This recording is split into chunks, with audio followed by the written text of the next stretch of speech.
Doja, won't you speak? Old head in the house representing for show. They knew that it was trouble when I stepped in the dope to the tick-tock. Your body gon' rock, don't stop as I hit you with this real hip-hop. Old head in the house representing for show. They knew that it was trouble when I stepped in the dope to the tick-tock. Your body gon' rock, don't stop as I hit you with this real hip-hop. I've been gone for a minute, stepped up out of it. You know what, guys? I jumped into this. Actually, we jumped into this without checking audio, but it looks like it's reading. I prayed, so it should be all right. Yeah, there you go. We are in good hands, you know. And folks, this is Adventures of the Black Nerds, and I am BaronJ67. I'm xTJones, and we got a special guest on today. We've been doing a lot more interviews. I like bringing other people's opinions and hearing other people's backgrounds. And today we got local legend making moves, rising up like a phoenix to take over the industry and the internet, Mista Doesha. What up? What up? How y'all doing? We need a soundboard. We really do. We sure do. We need some claps. Just, I got you. There you go. Hey, you know what? Just my luck, I'd hit the wrong button and it would be like, it'd be really bad. Like,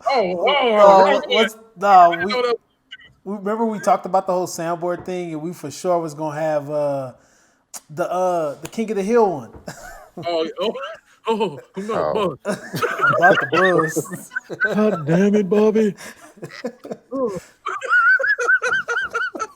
All right, folks. So look, I think we've been away for what? About 2 weeks, 3 weeks? It's been some time. I'll take that blame. I'll take that blame. No. I'll take that blame. It ain't too bad. Tone, we here, I promise. Tone, I'm sorry. Look, he probably got a dartboard with our faces on it. Like whenever he get mad. Yeah. I don't want nice things. I want He pictures took of a pencil and took your eyes out like they did on Billy Madison. Shout out to Tone Def Network, man. Much love to the family. They really look after us and they blast us across the universe. Much love to those dudes. But so today, we got to talk about who Mista Doesha is and what his favorite console is and why. Dun, All right. dun, Well, dun. first and foremost, the name Mista Doesha has a little history behind it. So originally when I started rapping many years ago, my older brother, rest in peace, named me Kiddo. That was my first name. He told me he was not going to give me a rap name until I gave him a good rap. So my first one I did, I actually ended up winning a talent show in high school with it too, but he started calling me Kiddo. So all through school, everybody called me Kid, Kiddo, whatever. So my cousin, Chill, Eric Wilson, started calling me Dodo. And then out of the blue, he just started calling me Doja. Just like, oh, what up, Doja? I was like, oh, okay. So that kind of stuck the older I got. Because I couldn't be Kiddo no more because I'm not a kid. So then it just picked up the moniker Doja and then put the Mister in front of it, and the rest is history. There we go. So I like that. I like dope. that. I love. At least you were gifted your name. I had to make my own. And it's funny though because you know what I'm saying, like you asked a question that you call me Mista Doesha or Kiddo. Kiddo is still my nickname. Yeah, because okay, Doja, folks, that's what we call you. that's how I know. Exactly. That's how I know this man is Kiddo. Like everything is Kiddo. We got Like, on what here up, and tried Kiddo? to be all professional. Like, hey, so what we call you? Do we call you Mr.? What we call you, sir? Like, is We can roll with Kiddo. the Doja? No, I'm always and forever be Kiddo. Okay. Yep, It is that's what it is. yeah. Hey, that's funny. Even my wife, because we all game together. That's what also makes this really cool. Is we all run together. Whether it was running with Monster Hunter, whether it was running on Ark, whether it was running Destiny. Nah, the other game. What's the game you was fishing in? Oh, Warframe. Warframe. Warframe. We were just talking about that last night. Me and Eve were talking about that last night. Warframe, Nah, folks. I just want to go fish. The Bushido Brown clan. Rest in peace, Bushido Brown. R.I.P. Yes, sir.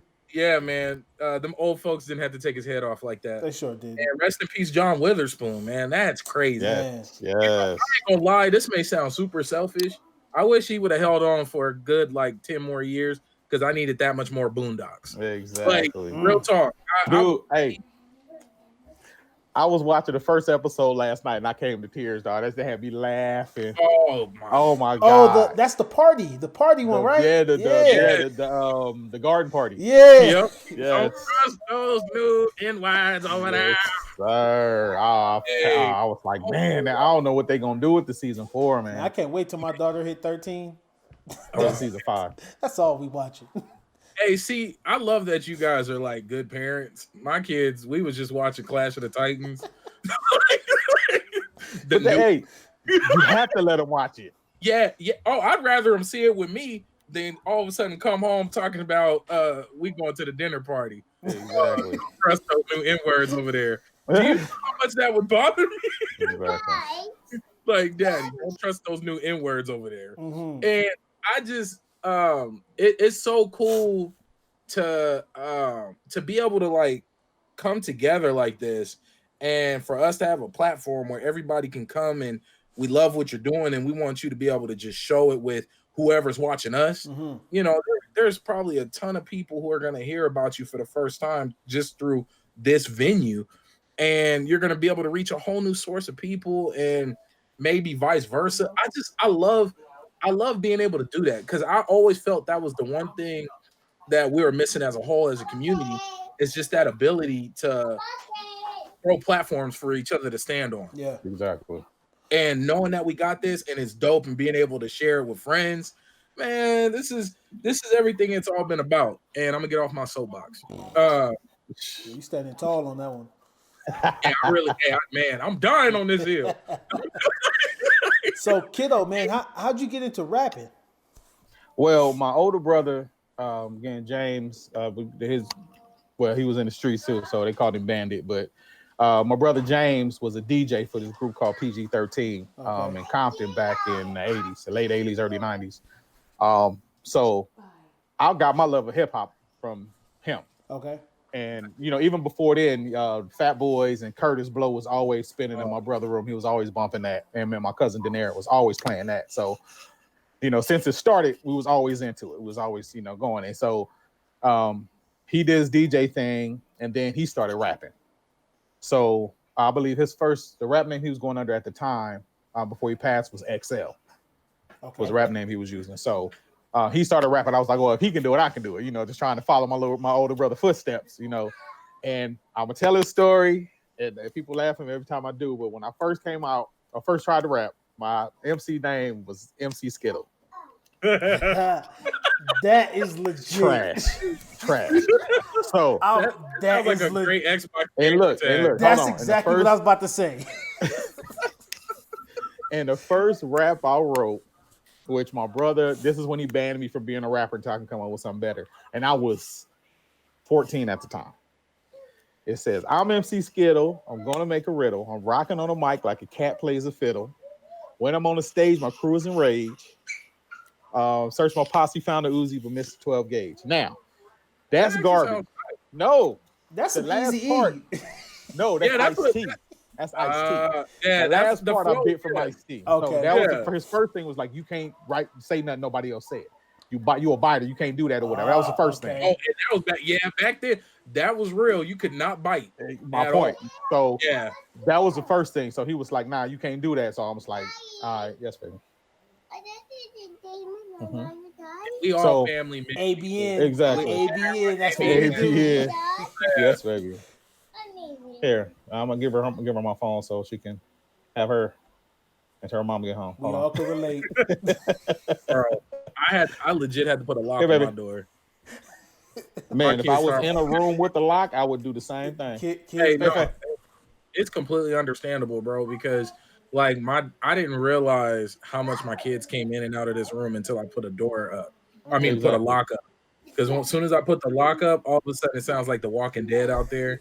You'll hear like feet shuffling, and then the door, like you'll hear the dry thuds, like doo, doo, like and then all of a sudden they go away. Mm-hmm. Like it's creepy. They don't even be yelling for me. They don't even be like, Dad. Nothing. They just want to be nosy. Mm-hmm. Dude, the thing that make me nervous is when I don't hear nothing. Yes, quiet scares me. Oh my God! Especially I don't see her and I don't hear her. I'm like, oh It Lord. used to be like that, but once my wife gets home and I don't hear quiet, I'm good.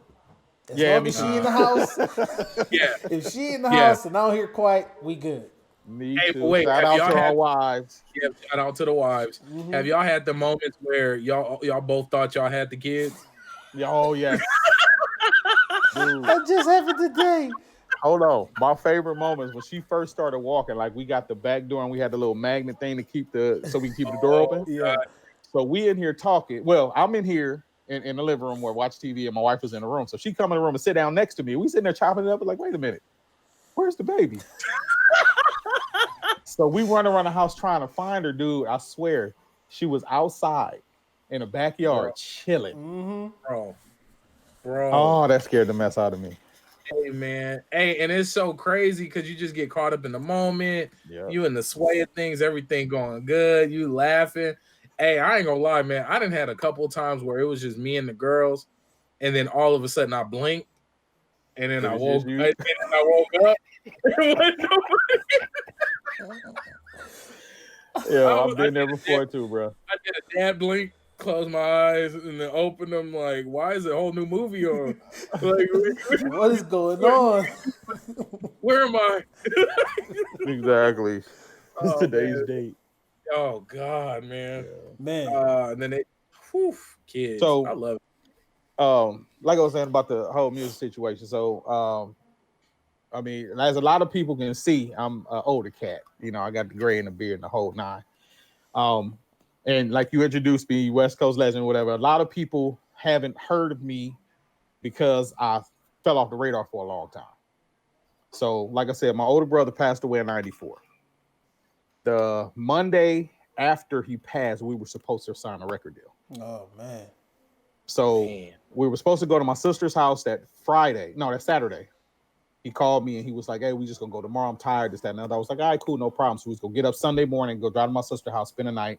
From her house, we was gonna go to LA and see the record label. And I can't say their name, but anyway. But then I get that phone call, you know, that he had passed, or he was killed or whatnot, he was murdered. So I got that phone call, and then after that, I didn't want to do music no more. That was in 1994. So then all that time went by. Had my, first marriage, had kids and the whole nine, moved out of state, came back to California in 03, still doing my thing. Ended up meeting this cat named Adam when I worked at a rental-car dealership in John Wayne Airport in Orange County. He was Steven Seagal's bodyguard. Oh, see, that's dope. Yeah, so me and him got to know each other, and I said every time he came and dealt with me, we chopped it over this, that, and the other. So then I ended up moving to my job to LA. So he was like, hey, my brother just moved out here from Canada. He's a music producer, because me and him had that conversation about music and stuff. I really want y'all to meet. So me being the typical rapper is like, yeah, everybody is a producer. He told his brother about me. His brother was like, yeah, everybody in LA a rapper. Okay, you know what I'm saying? Yeah. So I finally ended up meeting him. His name is Moto. At the time, he was going by Moto Blizzard. He's a house DJ right now. Moto House is what he go by now. But ended up meeting, hitting the studio. He gave me a beat, was like, rap to this, like, yeah, let's see what you can do. I bust one verse on it. He was like, all right, it's a rap. So we did music for like 2 years. But then I'm going to say this, never mixed business and business, family and business, because it never works out well. Had a bad dealing with a family member and that business situation. And then we ended up parting ways business-wise, but we still cool to this day. So shout out to Moto. So that was like 07, 09. And then once that fell off, I was like, yep, I should have never started back doing the music again. I'm done. And then I ended up hooking up my homeboy Rob Russell. He had his own thing going with mixtapes and stuff. Started doing music with him. And for whatever reason, that ended. So again, I'm like, yep, okay, 3 strikes you out. I'm done or whatever. So ended up linking up with somebody that I've known my whole life. Rashad Ease has I think he's about to release his 5th album. But we had a conversation in December, January. And I told him, I was like, we finally had the conversation about music because I knew he did music, but I'm not the type of person to be like, I know you do music, I'll rap, hook me up. Yeah. So I was like, if I'm going to do it, I'm going to do it on my own. I'm not going to depend on nobody else, blah, blah, blah. So then we had the conversation. He was like, why you never told me you rapped? I was like, I didn't want to ride your coattail. He was like, you're not riding my coattail. but one hand can watch the other because, you know, so now I let him hear some of the stuff I did with Moto. He was like, dude, you dope. I got a label. You know, we need to do this. So I was like, he hooked me up with, like, again, I'm in California. He's on the East Coast. Oh, okay. So he hooked me up with his boy, my boy Joe T, the producer, who's out here in LA. And we, you know, he sent me a couple of beats or whatever, found on like, and it was a song that I did, Old Heads, I originally did on a Moto Blizzard beat. And the first verse is pretty much the same, but I switched it up, like kind of updated it. Got you. And over one of Joe T beats. Shout out to my cousin, he sent me to the studio. Shout out to my people. And then Old Heads came out, put it out on, you know, stream and all that stuff or whatever. It didn't really do what I thought it was gonna do. Farthest I ever been in the music business. Usually I'd record and that's it. Put it on a CD and that was as far as it went. This time it was recorded, mixed, mastered. We got an album cover, you know what I'm saying? You can find it on Spotify and everything else. You can purchase it or the whole nine. And I'm just like, you know, I made it. Yeah, you know what I'm saying? Resume ready. There we go. Haven't made a dime, but I'm like, I've, you know, fulfilled one of my goals as far as being a recorded artist. And fun fact, recently I was looking on Spotify and got a message saying that I'm a certified artist on Spotify. Okay. Oh, see? So, and I'm just like, you know what I'm saying? This is... We was just talking about how things you could put on your resume, and that is something that go right on there. Hey, no, because I just we like XTJones just said, I'm working on my resume for all the digital stuff I've done. Because of course I got my resume for my actual like off the internet work, you know, work history and whatnot. I got that. That's fine. But I want to create one that's specifically tailored to what I do, whether it's voice acting, whether it's sponsored streaming, whether it's content creating, all of that. You know, I mean, I've had Patreon pages, I got subscribers, blah, blah, blah, blah, blah, blah, blah, blah, blah. But the whole point of all of that and why all of this is so important to me, and a big reason why we brought on Kiddo, is I love spreading that word of get out and do it. You know, just do it. Just do it. You know, not to plug another podcast in, but I started another one. And it's called Going and Growing with BaronJ67. Finally came up with the title. It's been working for a while, but we ain't gonna talk about that no more. Let's move forward back to ABN where you are now. But no, really, that's what all of this is about, folks. Like everybody, and you guys hear me. I say it all the dang time. I preach and I harp on it because it's done such good for me, even if it hasn't paid any major bills. But it's put me in a position to where I feel whole. You know, I work and I provide for my family. I love and take care of my kids. I love and interact with my wife and hang out with my wife and deal with my wife. So the thing that was missing was what's for me. Yeah. What's that one thing that I do that's purely for me to 100% make me feel good while growing and being creative? Yeah. It may be rapping. It may be live streaming. It may be painting, stitching, I don't know, whatever, gardening. Just if you got folks, and I'm talking to y'all listening, if you got something that makes you that really makes you happy and you can talk about it for hours, that's the thing you need to be putting time into. Exactly. That really is. If you can sit there and go down and talk about all the history of rap from the Mississippi this way, you need to be a rap historian. There plenty of people can do that talk, but there's not a bunch of YouTube videos. There's not a bunch of documentaries. Let's think about this. In the last 10 years is when we've seen all the major hip hop documentaries. Yeah, that's true. You got the Biggie, Tupac stuff. Mm-hmm. You got all the NWA. What is it? Wu-Tang Clan, NWA. Yeah. This is all new, but these rappers have been out since the 80s. Yep. So why are we barely getting... story? Thank you. That barely came out last year. That barely came out last year. Like, how is it that... Why don't we have a Queen Latifah documentary? Exactly. She needs a full-fledged, fleshed-out Netflix series. Yep. That woman has went from gutter hardcore rapper to Maybelline. Exactly. But she wasn't really a gutter rapper. She wasn't gutter. My bad. She was the real deal. But she was the real deal. It wasn't poppy. You know what I mean? It wasn't pop at all. Nah. When you look at that time frame, when I say gutter, I mean like rap. Yeah. She was a rapper. Yeah. And you got to think about it too. Queen Latifah brought a whole lot of people together. She was the one that started the native tongue thing, if I'm not mistaken.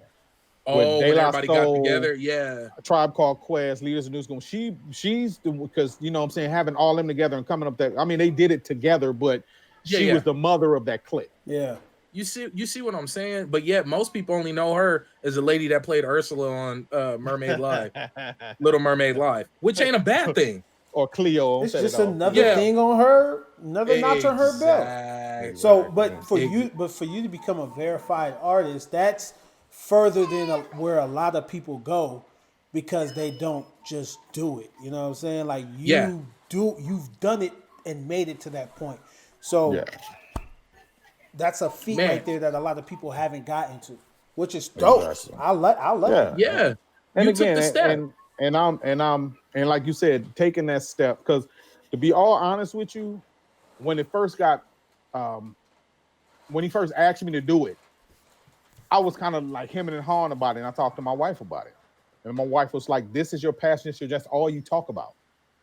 You know what I'm saying? You talk about how important it was, you know, because I wrote a song and dedicated to my brother called Fast Lane.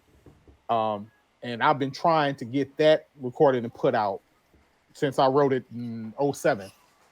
You know what I'm saying? And it talks about our childhood, how we grew up or whatever. And then, of course, the tragedy of him losing his life. Mm-hmm. And then everything that was going on in my life leading up to that. And my boy Mike did a beat for me and redid it. Moto did the original one. And when I originally wrote that song, I was waiting on my daughter to get out of school. 30 minutes it took me to write that whole song. Yeah, because it was emotional. It was emotional. Gotcha. So it was like because Moto told me, he was like, you know what I'm saying, I understand, you know, the old heads thing or whatever and stuff. And you wrote this song, that song. Why haven't you wrote a song about your brother? You talking about he's the reason why you're doing this. Why haven't you wrote a song about your brother? Sure. And I'm like, all right. So he gave me a CD with some beats. So I'm sitting and listening to it. And that one beat came on. And like I said, 30 minutes. And everybody I let hear it came to tears. You know what I'm saying? Because it's like they can tell, they can feel the pain and they can hear, you know, the story on how important he was to me. Yeah. So I redid it again earlier this year with my boy Mac Music, Mike Sr. And we made a beat from scratch in the studio or whatever and stuff. And it was dope. But for whatever reason, it didn't get pushed away. I wanted to get pushed. So lo and behold, I brought it to Joe T, my producer I've been working with, you know, since I got with Easily Branch, which is the label I'm on. And he was like, I'm gonna make this personal for you. So he would send me beats or whatever, you know, how you think about this, whatever. Like, yeah, that's cool. I can use it for this, but I can't use it for Fastlane. So he created, it took him 4 months to create a beat specifically for that one song. Wow. Damn. So I got it done. We took it in the studio, and I'll tell you, I can't wait for y'all to hear it. But that song in particular in the studio, when I came out that booth, the engineer, the producer, and I think it was one other person in with us, everybody was crying. Wow. Bro. And you know what, man, that's beautiful, dude. You know, and the engineer was even like, you know, hey, while you was in the booth rapping, I had to text my brother to check on him and see how he was doing this. You know what I'm saying? And that's the purpose of it. It's not for you to feel sorry for me. It's not for nobody to shed no tears about that. It's the fact that love people while they're here. Don't wait for them to be gone and have a memorial about it. You know what I'm saying? And put them on a t-shirt and, you know, doing all that stuff while they're gone, talking about how important they was to you. Yeah. Tell them how important they are to you while they're here. You know what I'm saying? My brother was my best friend. That was in 1994 when he passed. It's 2019. And I sometimes wake up in the morning, dog, and try to call his own number. Man. It's still important. I have conversations with this man. You know what I'm saying? If it's a whole lot of stuff that I got through in my life because of my relationship I have with my brother, which I feel I still have with him to this day. There you go. You feel me? So that's why, you know, I've got a post up, which is doing a lot of traffic online right now, whatever, of his picture. And I put on there, you know, this is the reason why I do what I do. Rest easy. It's a post that has a picture of my brother on there. And that's real talk. Everything that I do is because of the influence I had from him introducing me to hip hop, him helping me build as a MC, him helping me build as a person. You know what I'm saying? So I can be able to do this. My brother had that influence and had that type of personality. He was that type of person that everybody was kind of looking at him and he was kind of drawing people towards him, which drew people towards me. And you know, and the way our career was going, it's like sometimes I think about where would we be or what would be going on in my life right now if my brother was still alive. And I think that it's like it's a blessing and a curse. It's a blessing that the people that I've met in my life, like you guys, I would have never met y'all if he was still alive, probably. Yeah. Or I probably would have met y'all in another setting because I wouldn't have been with the people that I was with when I met you guys. I wouldn't have been with the people. You feel me? Of course. So it's like things happen for a reason. You run into people for a reason. Like I said, my boy, my best friend, my brother, Eric, I met him. We both got kicked out of school, out of the same class in high school, and became best friends that day. It was the first day of school, and be a best friend. But if you seen us together, you couldn't tell me that wasn't my family. Yeah. You know what I'm saying? You couldn't tell me we didn't grow up together. His whole family knows me. My whole family knows him. You couldn't look at nobody and say, "Oh, that's not Eric's cousin." Wouldn't nobody believe you? Because you know what I'm saying? Yeah. You know what I'm saying? For real. That's for real. I know. Shout out to E. That's you know that's you know what I'm saying. When I just saw him, in was it July? Something like that. I went out there to see him. Yeah, I was about to say you just went. Yeah, just see him. He had a new baby. You know what I'm saying? Congratulations on that. And just folks, y'all got to really understand. Like, if y'all couldn't tell, we really all know each other. Like, this is dope. I'm really happy, man. I'm gonna get on my soapbox again. I'm gonna get off. But no, man. You know what, dude? It just.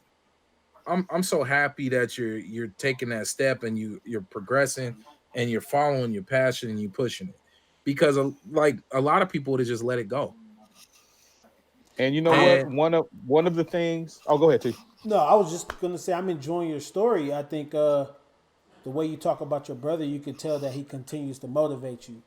So it's dope to hear you speak like that, because we always talk on this podcast about, like, you know, staying into things, and to hear you talk the way you talk about your brother, it makes me want to say, man, I need to do something else. I need to do some more stuff. You know what I'm saying? So I'm enjoying the story, enjoying to hear where you've come from and where you are today. So, because I appreciate that. You know, we can relate to you with you being a father, with you, doing things you're doing.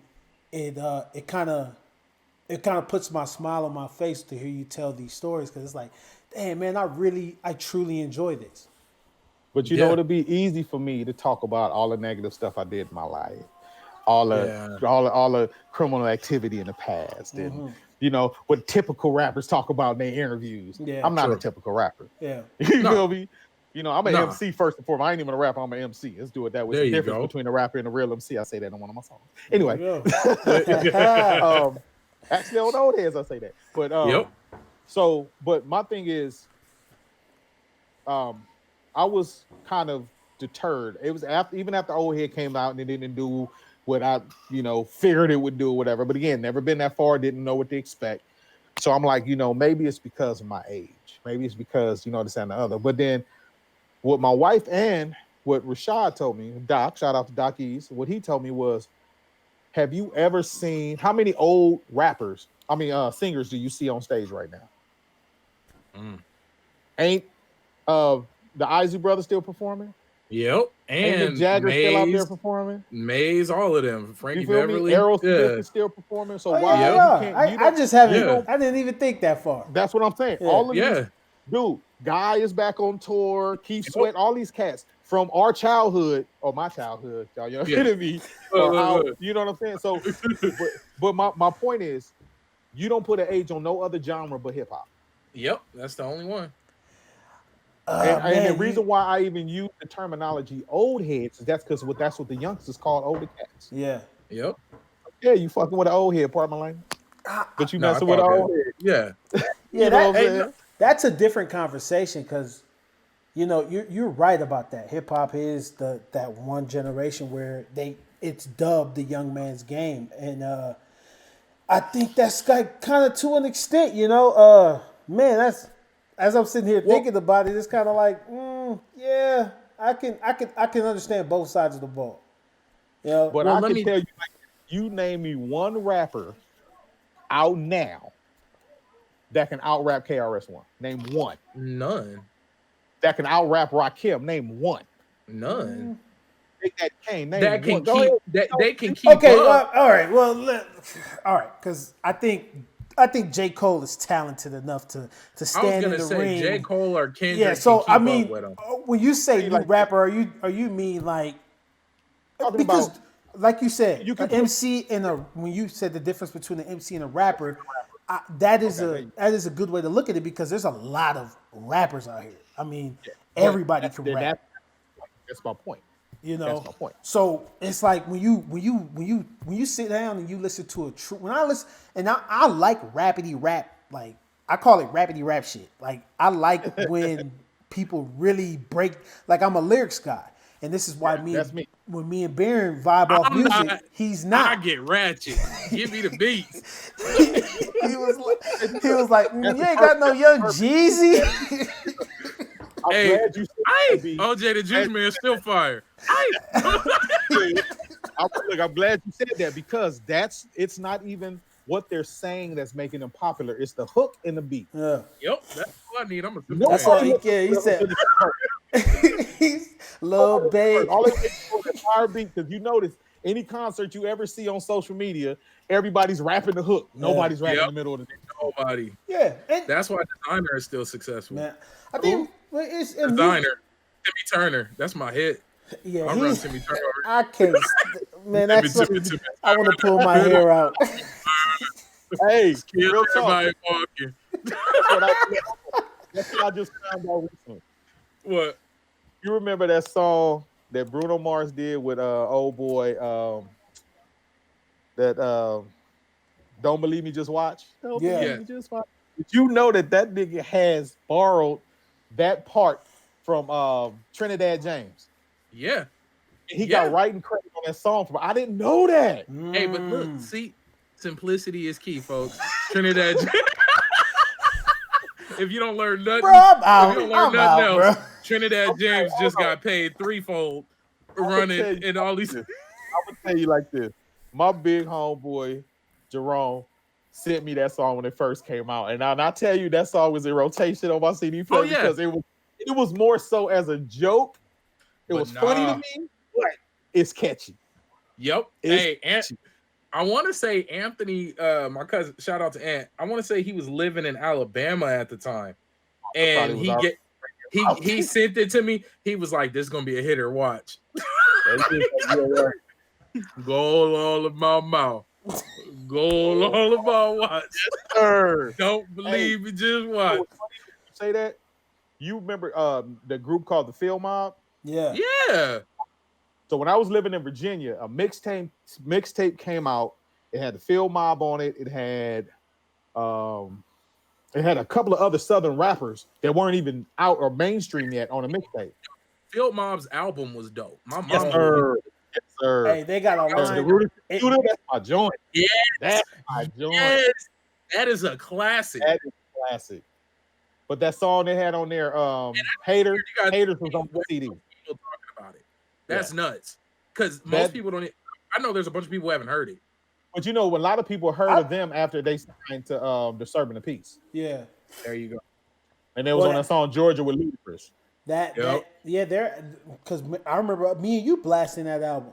And it's one verse they got on there, and they made me kind of put them down for a minute. I was like, yo, these dudes too good. They too good for me. I can't. These cats was like, what they had that one part. That song, Sick of Being Lonely was the one that kind of blew up. That's the one. Yeah, that was a radio hit. Yeah. But see, even me, all I can hear is like the weird voices they would make, and then the girl singing. I'm really ad-libs, man. Oh my God, I'm such an ad-lib guy. Oh, that album is the one when they talk about cooking crack. Yes. It before the song drop was hilarious. Bro, I'm telling you. You about to make me go down the files, man. I'm about to go pull that album back out. I'm telling you. No, you know what? That's what I absolutely love about Down South is they pump out a bunch of duos. Like they really do. Yeah, because down south, and we've had this conversation on here too. Down south, they tend to want to work together, And most recently, at least that's how they make it look. I heard most recently I heard Gucci talk about that, like bringing all of these artists under one umbrella and saying, "Hey, if I'm gonna work and I'm gonna make it, you gonna work and you gonna make it together. If we in here, we all working together as a unit." And but that's always the field. That's always the field you get. Did you? Hey, there was a video going around, and it had this old white dude, and his like grandson walked up to him, was like, "Hey, granddad, did you know Gucci's out?" He was like, "The real is back. Coke price is gonna drop."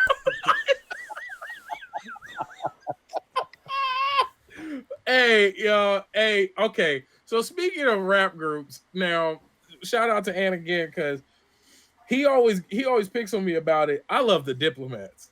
Now, the Diplomats to me are. He was like, "You love making fun of them." I was like, "No, no, but yes." What did Cameron say? Ooey gooey. Ooey gooey. It slaps though. No, even though I'm clowning, y'all know me. I love me some Diplomats, bro. You like gimmicks. That's what you like. You like gimmicks. I've been said that. That's why. But it's see. I do love the Peach Panther. You picked the like Peach Panther. You Pal song, don't you? You like that song, didn't you? Which one? Oh hell yeah! When the chick is mooing dressed like a yeah, cow. Doja Cat. Oh, Milkshake. Doja Cat. Oh God bless Doja Cat. Long may she reign. He likes gimmicks, but you picked the perfect group to do that because they had gimmicks that was like at the forefront of the thing. You got Cameron, you got Jim Jones with the pink fur. He had the whole hood wearing pink. Yes, with pride. And they even still wear pink. Breast cancer award. And then they say I got on salmon. Hey, I knew he had the swap meet selling Shaka Pro Clubs all pink, and people was wearing them. But you picked the perfect group because not everybody in that group was gimmicky. A lot of people in that group could rap. So Jones, yes sir. Mm-hmm. Yes. J.R. Ryder, I think he was the best rapper out of that group. Then you had Killer Kanye. The gimmicks.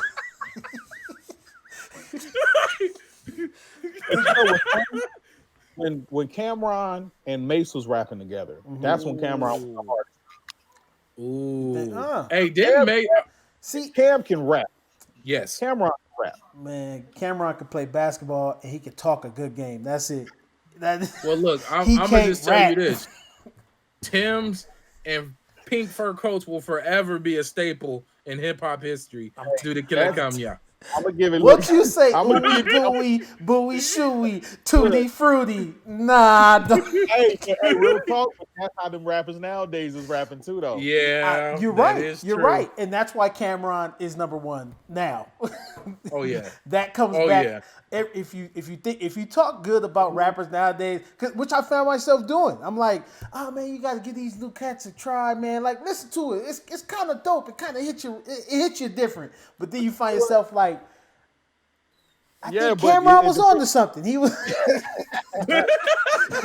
It depends on what you listen to, like Earth Gang. Oh, I love Earth. No, you heard that new Dreamville? Man. Yes, sir. Oh, that is ridiculous. The Wells Fargo song. The Wells Fargo song was dope. And they're talking, and it literally but what made it dope was the documentary. That's why I went back and I was like, this song is dope now. The documentary, they literally was in the booth just kicking it. And they came up with this random song and it made the list. I'm like, man, that's crazy. I want to hear the songs that didn't make the list. That's exactly what That's what I want to hear. Release the Snyder cut. Exactly. Why is that like trending now? No, because they've been showing still images. I know. All right, we switching over to comic book and movie stuff. So that was a hard transition, but I don't care. Dang, man. No. Old Heads is out now on all major streaming sites. You can buy it on. We're gonna do that again at the end too. Don't even trip. We're gonna run that all back. Don't even trip. We ain't gonna forget about you. We know why you here. Promote. Song gonna play at the beginning and the end. We got this. Don't even trip. So this is what we here for, folks. We uplift. and we move forward, Black nerd style. And you know what? What I love is how when I say nerd, it engulfs anything you can talk about for hours. Because I know car nerds, I know technology nerds. That's what. Oh, you in the cars? Your dream car? What's your dream car? Oh, he gonna show us. Oh, okay. Is that a 64 or 67? Small. 2 Chevy Nova 2. Ooh. You know what it looked like to me? My dad used to have a Chevy, a 60. What was it? A 67 Chevy Impala. And then we put a small block in it. And me and Travis, our favorite cars, which I didn't know. And it really tripped me out because you think you know somebody until you all of a sudden don't. And come to find out, we got the same favorite car. I love El Camino. I had El. Oh yeah, hey, they clean, bro. First car was El Camino, bro. El Camino's man. Because for me now, I'm lazy and I'm not helpful. So I'm the guy, like, I want the El Camino because I can move stuff around my house if I want to, but then nobody gonna call and ask me to help them move. Yeah, it ain't a truck, dog. You can't put a fridge in this. Real truck.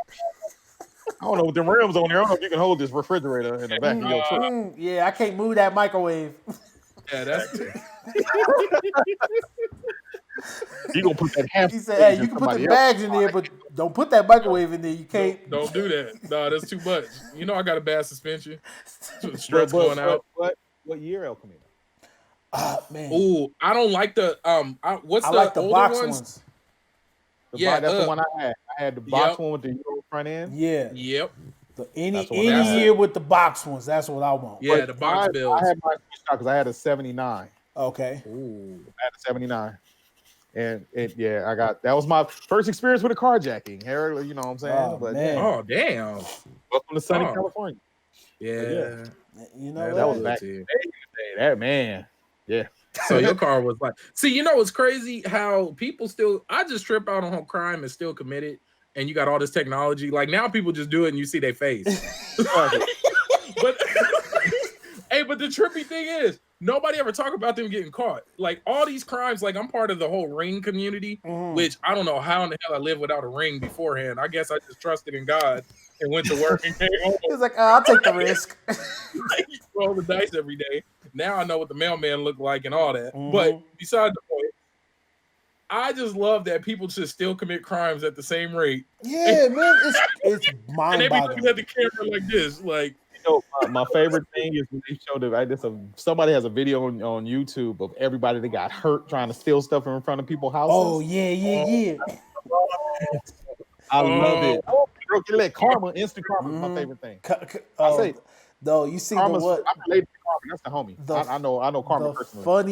The funniest one was when the girl, she ran, grabbed the box and tried to break, and the person was watching her on the camera. And she tried to jump in the car, and the dude took off, and she fell out the car. And she's like, let me go. Yeah, I love them. I love those to the max. I love them. Hey, have you seen that comedy skit that some dude made? He was like, "Oh, that's one of them camera things, huh? You ain't home." Yeah, I see that. He said, I'm gonna count to 10. If you don't come out,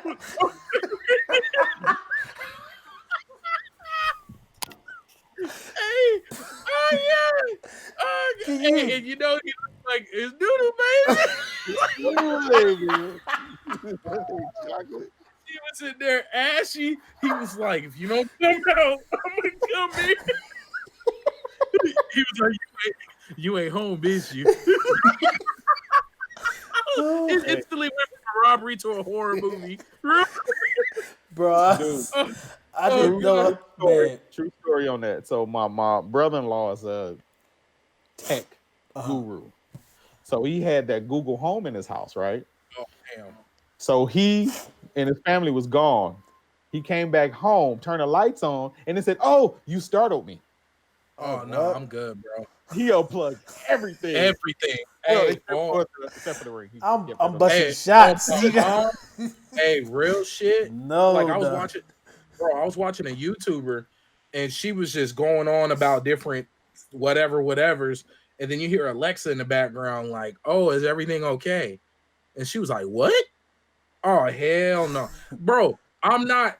I'm good. I love technology, but I don't know if I could ever go full tech. I'm scared to buy a car past the 2012 just because I don't want all that computer stuff in it to the max. But that's how you get the Elko. Look, get the Elko. Take out, put roll up windows. Yeah, I don't want no tech. I'm gonna have buff forearms. You know it's gonna be rusty. All you do is make a noise. Half the side too far, or you gonna have that one buff arm. Man, I'm just sitting there swole.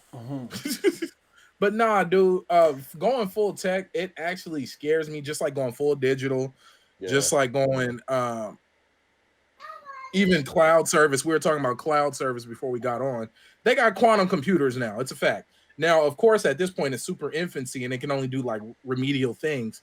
But what's going to happen when they got, like they were saying that digital security is going to be null and void once the quantum computers fully get up, because it's going to be able to trump through a bunch of different algorithms and codes before they could even change it. It's doing things that take thousands or hundreds of years down to hours. Hard drives. Like, don't use the cloud. Yeah, that's what I think is going to happen. I think we're forever going to be walking around with, I think the next step is going to be walking around with either flash drive type things or mini hard drives. You might as well prep and do that and do it now. I was about to, get like I'm not recording and do it now because it's only right to do it. Like imagine all of the stuff that you keep, like you don't, for you to not have like finances, all of that type of stuff on a hard drive and not like on your computer. People can hack into your computer in the blink of a second. Like there is nothing stopping from people from getting. They just don't know you. They just don't know which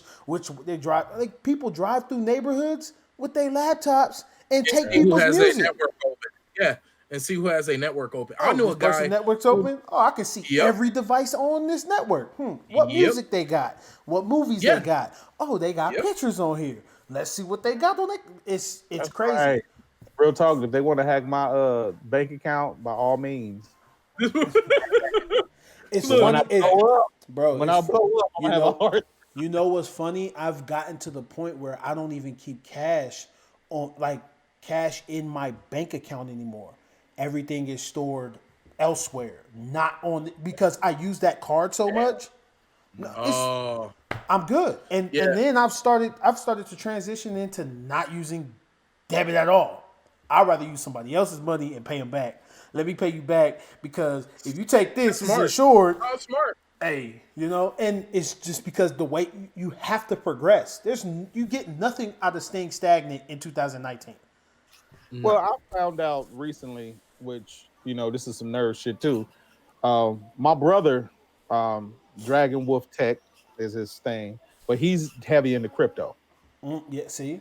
So we did a trip to Vegas recently when she went out there for a conference and he paid for his hotel room with cryptocurrency. See? I didn't even know that you do that. Yep.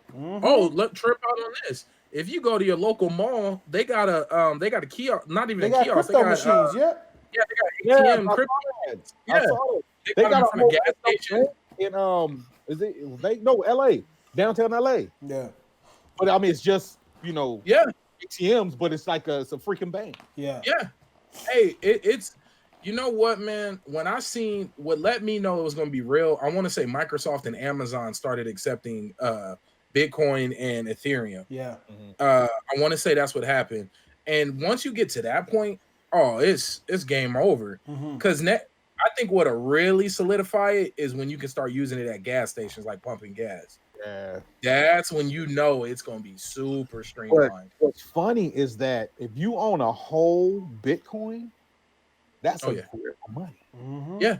Because it's like a sliver, like a metal shaving of what my brother used to pay for his hotel. Yeah. See, Bitcoin was like $300, but it's not no real, you know what I'm saying? That's a trip. When you hear like super rich people talk about it, it's almost like to deter. But when you listen to the numbers that they say, it's super volatile. It can lose 800% in 30 minutes. Well, you know if it can lose 800, it can gain 800% in 30 minutes too. So it's kind of like, you know what? I've seen somebody do it aggressively and lose 300, like $30,000 in a matter of hours. Listen, people, but they had already gained a couple of $100,000 prior to that. There's 30,000. It was like, it's just $30,000. People who play the market in crypto, they play it every minute counts. And they literally sit there and they watch it. And once the trend starts to show up, okay, cool. They find their point. Okay, cool. It made it. Sell. Take all of your money back, put it into a dollar for dollar coin, and wait again. Oh, this one's going up. I'm gonna dump it all into this. But go ahead. And you know what? No, I'm my bad. The thing that gets me about cryptocurrency and why I know it's gonna win, it's the great equalizer. Because now you don't have to worry about, oh, your dollar is this, my dollar is that. And what's gonna happen is places like third world countries and whatnot, they're gonna start catching up because now they're gonna be playing with the same dollar amount or coin amount as we got. Yeah, so now when I go over to now when I go to another country, they're like, no, we only take Ethereum. Like you just equalized everything. No, you just immediately made it equal. Of course, you're still gonna have and that's why I think it's gonna win. And anytime you see a bunch of bigwigs sweating, I think it's a win for the little man. That's how I usually feel. Like plenty of times where it wasn't the best decision, but you got to think only people telling you it's a bad idea is people who know nothing about money and people who are already dirty rich. Exactly. Yeah, and it's crazy. I was just talking to a buddy at work about it. It's the last point I'll make on it, and we're talking about pump and dumps and how like you can literally schedule a pump and dump. This is what makes cryptocurrency deadly, because it's like, hey, listen, in 6 minutes, you're going to drop 1,000 into this coin. I'm going to drop 1,000, and we're going to have 13 other people drop 1,000 all at once. And then a minute after the last person drop, I'm going to take mine out. You're going to take yours out. And then it's going to go right back down the line because it's shooting up. But as everybody starts to pull from it, it's going to go downward. So these things happen. And I believe that these big wigs, these rich people are doing it. Why? To control the market. You control the market if you can just if I can say, I'm going to throw $1 million into this coin today just so I can see what people are going to do. You drop $1 million into it and it shoots up 50%. You just made 50% of your money back and some. I'm going to take it all out now. And then the coin dies or the coin drops back down or it loses its value totally off the market. But that's how much it can be controlled. And actually, I remember watching a mini video on that and how people were like, look, that's not what this is for. We're trying to change and create a whole new universal currency, but we can't when stuff like that is happening. Hey, you got people, but that's money. Yeah. First off, that's money. And that's always going to happen. People been jimmying markets. People been flooding markets, killing markets. Hell, Mansa Musa almost bankrupted big portion of Africa traveling. Like it, because he was giving out so much money, he almost ruined the economy across the continent. Like, so that's back to Mansa Musa. So this ain't nothing new. As soon as money is involved, that is it. But what I like about this though, what makes this so different is it's almost equal across the board. It's like digital gold. Like you can't, no matter where you go, it's worth what it's worth. You know what I mean? And that's an equalizer. Yeah. It's like, hey, I was against it, or it didn't make sense to me. I was one of those who didn't know money on that end of it, so I kind of pooped on it. Was like crypto, and then I saw the movie Dope, and I was like, you know what I'm saying? Yeah. My brother got into it. My younger brother got into it, and explained it, like started explaining it to me. And he does, like I say, he has his own YouTube channel, Dragon Wolf Tech, and he does interview with people about crypto and stuff. And just those interviews give you a whole lot of insight on it. And I'm just like, this is, like you said, this is the next big thing. This right here is gonna blow up. Oh yeah, it's gonna blow up. Oh, I can't wait. I can't wait to watch, because it's the natural progression. Like things progress. And whenever you got the people who are in control sitting here looking you in your face, telling you it's a bad idea, but then they start accepting it, then they start using it. Yeah. Perfect example. Look at Amazon. Yep. Everybody said that wasn't gonna work. And it's the biggest thing going right now. Amazon controlling the market, though. Thank you. Bro, Amazon. Look, all the companies that said it wasn't gonna work are doing it now. They have to. You know what's so trippy? Think about it. You got to think about companies who were slightly doing similar stuff to that. Like, oh well, let's switch over to grocery shopping. Remember, it was Kmart and it was one more grocery store or one more place. They were doing shipment of groceries. You would order and they'd bring it to your house, but people thought it was dumb. Like, oh no, people want to get out of the house. No, actually, people don't want to leave their house. No. Like, is the easier you can make it. Oh yeah, bro, I ordered vitamins. Instacart. Shout out to Instacart. I'm your #1 fan. I got you on my computer. Damn. All right. So look, we're in the final few minutes. This actually went a lot faster than I thought it was going to be. Kiddo, what games are you playing right now? Yep, there we go. Right now, the one that you laced me up with, Bless. Yes, I started it and made my first character last night. That game is dope. Bless Unleashed is ridiculous. That game is dope. But bro, I chose the one, the archer. The ranger. And I should have chose somebody with a melee weapon, but that's neither here nor. I'm gonna make another character, but it's all good. But that game is fun. See, there you go. GTA 5 online. Okay. And because I'm with a crew now, and we can actually function in a server without getting blown up every 15 minutes. Hey, do y'all be running like routes and whatnot? Like, hey, watch my left. They coming up. Like, I'm trying to run this. What it is the little crew. And then this is Edith laced me up with this. The group that we're in. So we'll get somebody to start a server, and only people from our crew can be in that server. Oh, got you. Yeah, it's you got to fill out the application to be a part of the crew and a whole nine. It's a whole application. You guys do role play? You guys role play RP? Oh, okay. So I got a couple of friends to do that. Yeah, I do a couple of streamers I watch do that. But so what it is they have people specifically that attack people who attack us. So if you're doing a shipment and somebody pops in the server and start attacking you, it's 1 to 3 people in the crew. Their job is to fight them. That's what I'm talking about. So they'll tell you, we got this. Everybody vote kick. We got this. Y'all go inside a building or whatever. We'll take care of this. And then everybody vote to kick them, and then they kicked out the server. Oh, see, that's what I'm talking about. Purpose is to go after the griefers. That's their sole purpose. Damn. See, that's fun. I respect good, like, just solid teamwork like that. Especially, it's crazy how online gaming has evolved. Like, there's always been clans and teams, but I just feel like because we have the ability to communicate, like the server, a GTA server is 20-something people?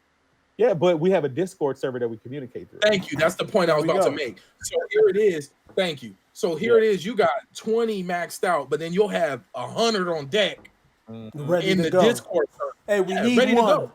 We need one, and then they'll just join up. And somebody join on. And this is the dope part about it. I just realized or found out recently that we got cats from, because it shows where you're from in the Discord. Yes. It's only out of the 200-300 people that's in the crew, and everybody's of course not on the same time, and they have different servers going. But on the ones that I'm mainly on with, it's like 6 of us from the States. Everybody else is from either Great Britain or Japan. See? Oh, that's dope. That's dope. I have yet to meet a Japan friend. The cats be like, "Oh, I just, I just got home from work," and I'm like, "Dude, it's 3:00 here. Where the hell are you?" Yeah. I'm in Australia. I'm like, "What?"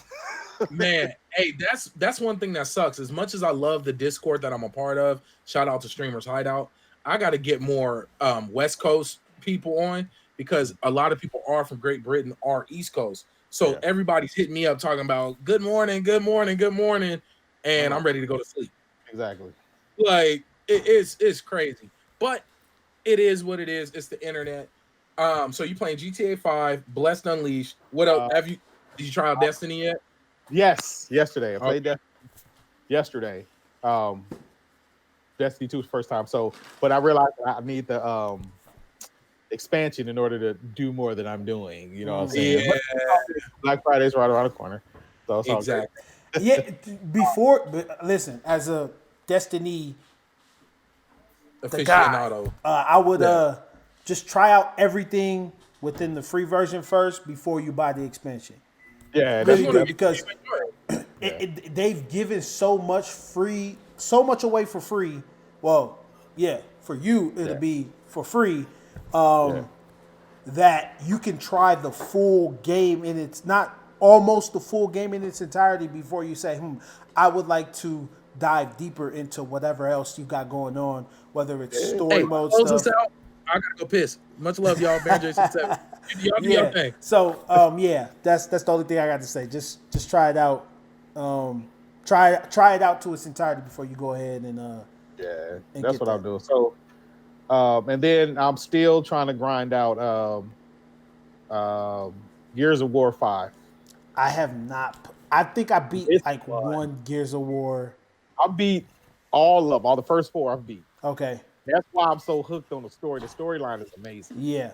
So do you like the online mode for Gears of War? Not at all. No. Okay.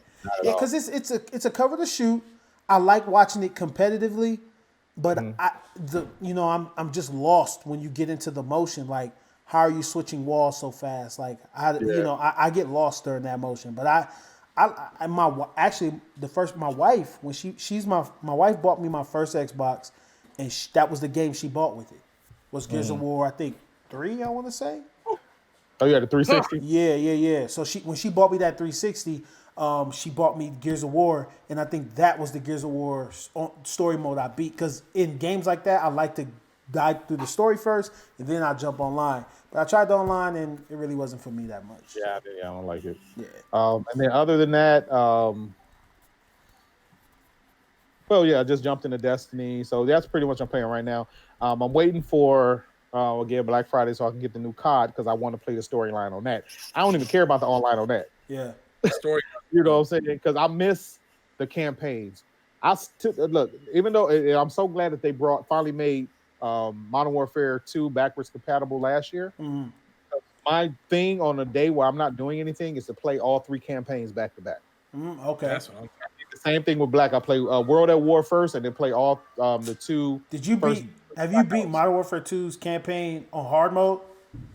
No. It's stressful. It's not even fun after a while. After 5, just becomes I just get angry. Like, I'm done. Yeah. But I was that guy. I was at one point I was an achievement hunter, so I'm sitting here trying to beat it to get the trophy. I do it on easy, and then I do it on normal. If I can't beat it, once I beat on normal, I'm good.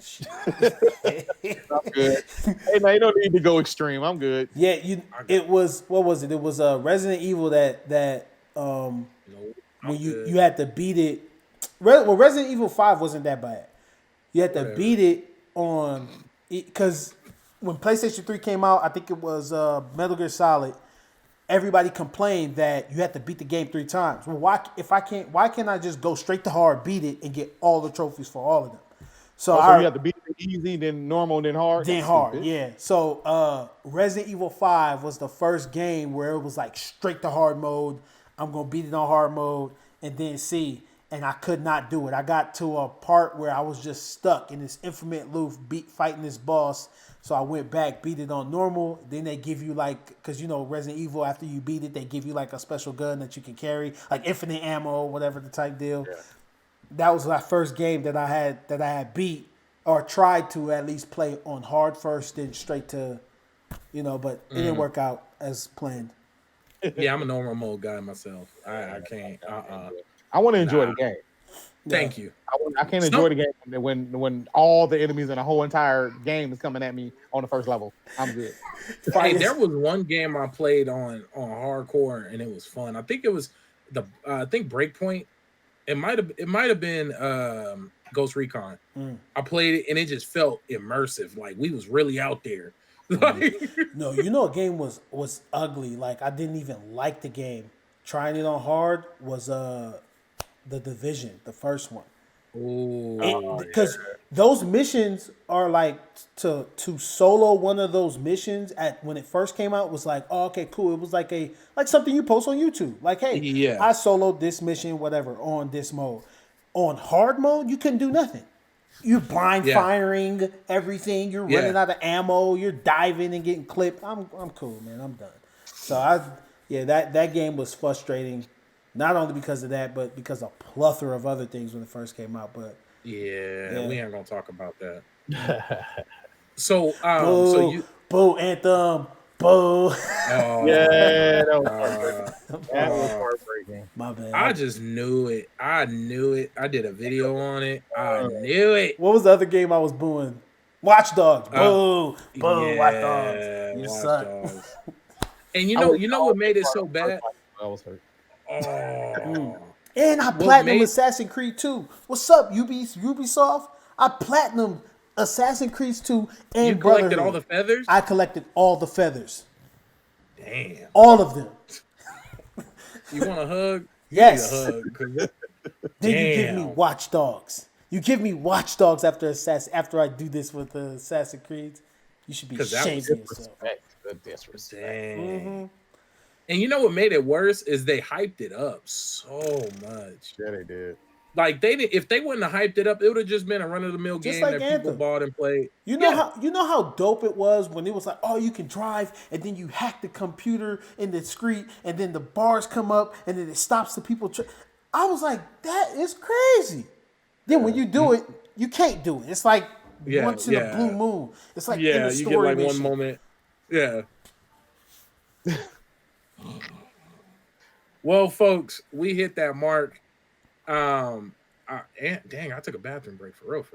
But I'm mad you came back. You really was out. Yeah, I had to bounce. I was doing the PP dance and everything. It was killing me. I was floating in the whole nine. Man, I was like, this conversation's great, but